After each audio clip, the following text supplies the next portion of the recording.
عشاء میں 17 رکعتیں ہوتی نہیں ہیں. عشاء میں 4 فرض ہیں اور 2 سنتیں ہیں، بس یہی ہیں. 2 سنتیں جن کا عشاء سے، باقی نوافل ہیں وہ.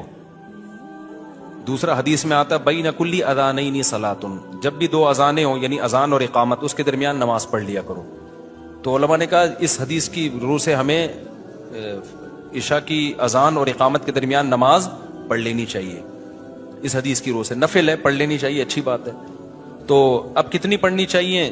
تو حدیث میں کوئی تذکرہ نہیں ہے کہ کتنی پڑھنی چاہیے. علماء نے کہا قیاس کیا ہے کہ دیکھو فجر سے کی 2 رکعتیں ہوتی ہیں تو اس سے پہلے بھی کتنی ہیں؟ 2 ہیں. ظہر کی 4 رکعتیں ہوتی ہیں، اس سے پہلے بھی کتنی ہیں؟ 4 ہیں. عصر سے پہلے بھی حدیث سے ثابت ہے 4 رکعتیں. تو اس سے پتہ چلتا ہے عشاء کی 4 ہیں تو احتیاطاً کتنی پڑھ لو؟ 4 پڑھ لو. لیکن یہ کوئی یہ سنت موقدہ نہیں ہے، نہیں بھی پڑھے تو بھی ٹھیک ہے. سنت موقدہ جو ہے نا وہ صرف عشاء کے بعد 2 سنتیں. اس کے بعد نوافل بھی وہ تو جتنے 2 پڑھو، 4 پڑھو، 10 پڑھو، نہیں بھی پڑھو تو بھی ٹھیک ہے، وہ ہر آدمی کی اپنی غریبی ہے. تو علماء نے کہا کم از کم 2 نفل پڑھ لو، بہتر ہے. تو یہ نفل کے طور پر کہہ دیا انہوں نے، کوئی ایسا نہیں ہے. پھر وتر تو رات کی نماز ہے. وتر عشاء کے بعد اس لیے پڑھے جاتے ہیں کہ ایسا نہ ہو قضا ہو جائیں، کیونکہ وتر کے بارے میں بہت شدید وعیدیں ہیں حدیث میں. تو وتر چھوڑنے کی اجازت نہیں ہے. امام احمد بن حنبل جو امام بخاری کے استاذ ہیں، ان کا تو قول ہے کہ جو وتر کی نماز چھوڑ دے اس کی گواہی جائز نہیں ہے.